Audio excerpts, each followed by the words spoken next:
Hannah Arendt, la promesa de la política. En el momento de la acción, de modo bastante molesto, resulta que en primer lugar lo absoluto, aquello que está por encima de los sentidos, lo verdadero, lo bueno, lo bello, no es aprehensible, pues nadie sabe concretamente qué es. Sin duda todo el mundo tiene un concepto de ello, pero cada cual se lo representa en concreto como algo completamente distinto. En tanto que la acción depende de la pluralidad de los hombres, la primera catástrofe de la filosofía occidental, que en sus pensadores postreros desea, en último término, hacerse con el control de la acción, es la exigencia de una unidad que por principio resulta imposible, salvo bajo una tiranía. En segundo lugar, que para servir a los fines de la acción cualquier cosa puede hacer las veces de absoluto, por ejemplo la raza, la sociedad sin clases, etc. Cualquier cosa es igualmente oportuna, todo vale. La realidad parece oponer a la acción tan poca resistencia como lo haría la más extravagante teoría que pudiese ocurrírsele a algún charlatán. Cualquier cosa es posible. En tercer lugar, que al aplicar lo absoluto, por ejemplo la justicia o la idea en general, como ocurre en Nietzsche, a un fin, se hacen posibles ante todo acciones injustas y bestiales, porque el ideal, la justicia misma, ya no existe como criterio, sino que ha devenido un fin alcanzable y producible en el mundo. En otras palabras, la consumación de la filosofía extingue la filosofía, la realización de lo absoluto efectivamente elimina lo absoluto del mundo, y así finalmente la aparente realización del hombre simplemente elimina a los hombres. De Diario Filosófico, septiembre de 1951, de Hannah Arendt. Sócrates. Lo que dice Hegel acerca de la filosofía en general, que la lechuza de Minerva levanta su vuelo solamente al caer el crepúsculo, es válido solamente para una filosofía de la historia, es decir, es verdadero con respecto a la historia y se corresponde con el punto de vista de los historiadores. Por supuesto, Hegel se animó a adoptar este punto de vista porque pensó que la filosofía realmente había comenzado en Grecia tan solo con Platón y Aristóteles, quienes escribieron cuando la polis y la gloria de la historia griega tocaban a su fin. Hoy sabemos que Platón y Aristóteles fueron más bien el comienzo que la culminación del pensamiento filosófico griego, el cual había emprendido su andadura cuando Grecia hubo casi alcanzado su clímax.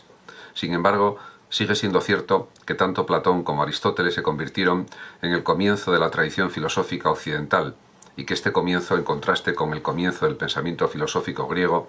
tuvo lugar cuando la vida política griega estaba efectivamente acercándose a su fin. En toda la tradición de pensamiento filosófico y particularmente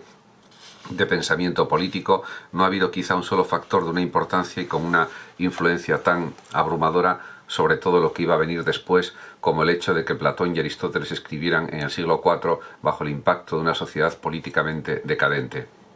De este modo, el problema que surgió es el de cómo el hombre, teniendo que vivir en una polis, puede vivir al margen de la política. Este problema, que guarda a veces un extraño parecido con nuestra propia época, se transformó muy rápidamente en la cuestión de cómo es posible vivir sin pertenecer a forma alguna de gobierno, esto es, bajo las condiciones de la ausencia de gobierno, o como diríamos hoy, sin Estado. Más grave incluso fue el abismo que inmediatamente se abrió entre el pensamiento y la acción y que no ha sido cerrado desde entonces. Toda actividad pensante que no sea meramente el cálculo de los medios para obtener un fin buscado o deseado, sino que se preocupe por el sentido en su acepción más general, desempeña el papel de un pensamiento tardío, esto es, posterior a la acción que hubiese decidido y determinado la realidad. La acción, por su lado, es relegada al terreno sin sentido de lo accidental y lo aleatorio. El abismo entre filosofía y política se abrió históricamente con el juicio y la condena de Sócrates, que en la historia del pensamiento político representa el mismo papel de punto de inflexión que el juicio y la condena de Jesús en la historia de la religión.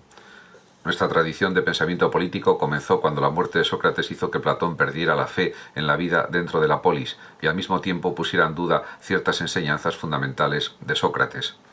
El hecho de que Sócrates no hubiese sido capaz de persuadir a sus jueces acerca de su inocencia y sus méritos, los cuales eran bien obvios para el mejor y más joven de los ciudadanos de Atenas,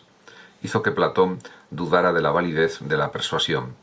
A nosotros nos resulta difícil comprender la importancia de esta duda, porque persuasión es una traducción muy débil e inadecuada del antiguo peitein, cuya importancia política se advierte en el hecho de que Peito, la diosa de la persuasión, tenía un templo en Atenas. Persuadir, peitein, constituía la forma de discurso específicamente política, y puesto que los atenienses se enorgullecían de que ellos, al contrario que los bárbaros, conducían sus asuntos políticos en la forma del discurso y sin coacción, consideraban la retórica el arte de la persuasión como el arte más elevado y verdaderamente político. El discurso de Sócrates en la Apología es uno de los grandes ejemplos, o es uno de sus grandes ejemplos, y es en contra de esta defensa que Platón escribe una apología revisada en el Fedón, a la cual denomina con ironía como más persuasiva,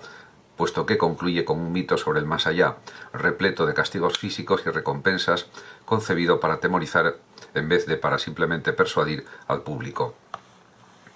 El argumento de Sócrates en su defensa ante los ciudadanos y jueces de Atenas había sido que su comportamiento estaba encaminado al mayor bien de la ciudad.